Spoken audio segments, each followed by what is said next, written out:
नकुल भोईर या तरुणाचा खून झाल्याची बातमी 24 तारखेला म्हणजे शुक्रवारी सकाळी आली।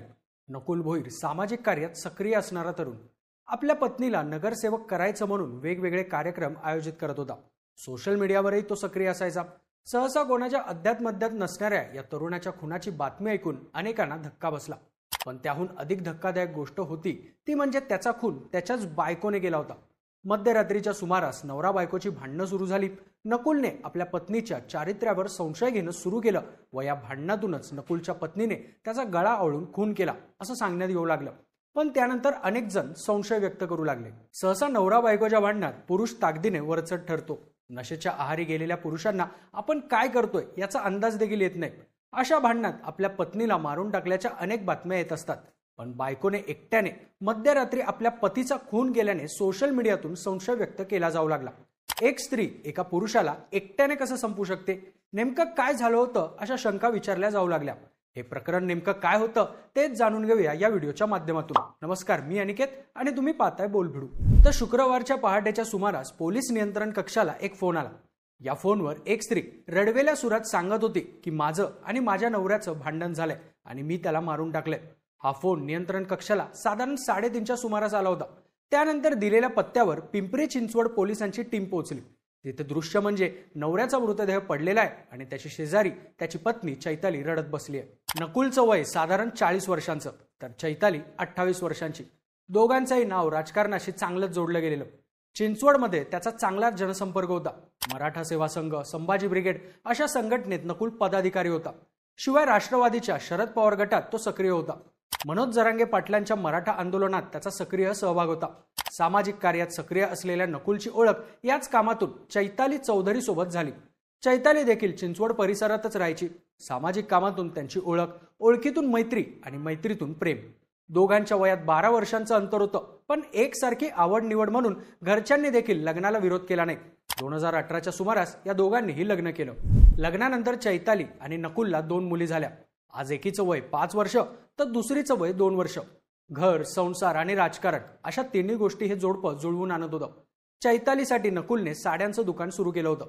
सोशल मीडियावर त्यांचे एकत्र फोटो दिसू लागले। प्रत्येक कार्यक्रमात हसतमुख असणारं हे जोडपं। कोणालाही या दोघांमधील संबंध इतके टोकाचे होते याची पुसटशी देखील कल्पना नव्हती। नकुल कधी 4 चौघांमध्ये भांडला आणि दोघांमध्ये कधी सर्वाधिक भांडण झाली आहेत असं एकदाही झालं नव्हतं। असो, तर चैतालीला आगामी निवडणुकीत नगरसेवक पदासाठी लढायचं होतं। दोघांनी मिळून त्यासाठी कार्यक्रम घेण्यास सुरुवात केली। अगदी काही दिवसांपूर्वी दिवाळी पहाटेचा जो कार्यक्रम झाला होता तो या दोघांनी मिळून आयोजित केला होता।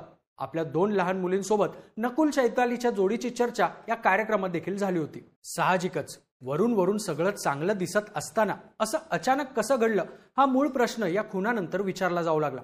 त्यासाठी त्या रात्री नेमकं काय घडलं हे पाहावं लागेल। तर गुरुवारी म्हणजेच 23 ऑक्टोबरला दिवाळी पहाटचा कार्यक्रम, पाहुण्या रावळ्यांच्या भेटी आवरून दोघंच निवांत वेळ घालू असं नवरा बायकोनं ठरवलं। नकुल आणि चैताली जिथे राहतात त्यांच्या घरापासून 100 मीटरच्या अंतरावर आरोग्य विभागाची एक इमारत आहे। ही इमारत वापरत नाही, त्याची किल्ली नकुलकडेच असायची। गुरुवारी रात्री याच इमारतीत आपण दोघेही दारू पीत गप्पा मारत बसू असा प्लॅन या जोडप्याने केला। गुरुवारच्या रात्री 10:30च्या सुमारास हे दोघे या इमारतीत गेले। सगळी व्यवस्था चैतालीनेच केली होती। दोघेही गप्पा मारत बसले। घेतलेले कार्यक्रम, निवडणुकीची गणितं या संदर्भातून दोघांचं बोलणं सुरू झालं। पेगवर पेग रिचत गेले आणि रात्रीचे साधारण 12 वाजून गेले। दोघांनाही दारू जास्त झाली, त्यातच नकुलला अतिच। दारूच्या नशेतच नकुलचा बोलण्याचा सूर बदलत गेला। तो चैतालीच्या चारित्र्यावर संशय घेऊ लागला। दोघांची बाचाबाची सुरू झाली आणि त्याची जागा कडाक्याच्या भांडण्याने घेतली। दारूच्या नशेत असल्यावर नकुलचा ताबा जायचा। चैतालीचं कुठेतरी अफेअर आहे असा संशय तो घ्यायचा आणि त्यातूनच मारहाण देखील व्हायची। पण हे सगळं बंद खोलीत दोघांच्या मध्येच घडायचं। 4 चौघात, कुटुंबात नकुल कधी अशी भांडणं करायचा नाही। बोलाबोली आणि भांडणात रात्रीचे 2:30 वाजले। नकुल दारूच्या नशेत पूर्णपणे बुडाला होता। त्याला स्वतःचा तोल देखील सावरत नव्हता। तरीही नकुल चैतालीच्या अंगावर धावून गेला। नकुलचा प्रतिकार करत चैतालीने देखील नकुलला मारहाण सुरू केली। या मारहाणीतच चैतालीने नकुलच्या गळ्याभोवती आपली ओढणी गुंडाळली आणि जोराने त्याचा गळा आवळला। पण जोपर्यंत चैतालीला आपली चूक कळाली तोपर्यंत नकुलने जीव सोडला होता। आपल्या हातून नवऱ्याचा खून झाल्यानंतर चैताली भानावर आली आणि तिने पोलिसांना फोन करत घडलेला सगळा प्रकार सांगितला। पोलीस घटनास्थळावर गेले तेव्हा नकुलच्या मृतदेहाशेजारी बसून चैताली रडत होती। आता या संपूर्ण घटनाक्रमावर सोशल मीडियातून संशय का घेतला जातोय? तर पहिली गोष्ट म्हणजे एकटी बायको नवऱ्याला कशी मारू शकते. चैताली अंगापिंडाने नकुलपेक्षा मजबूत होती. त्यातच नकुल दारूच्या आहारी गेला होता. पूर्णपणे नशेत असलेल्या नकुलला धड उभा देखील राहता येत नव्हतं.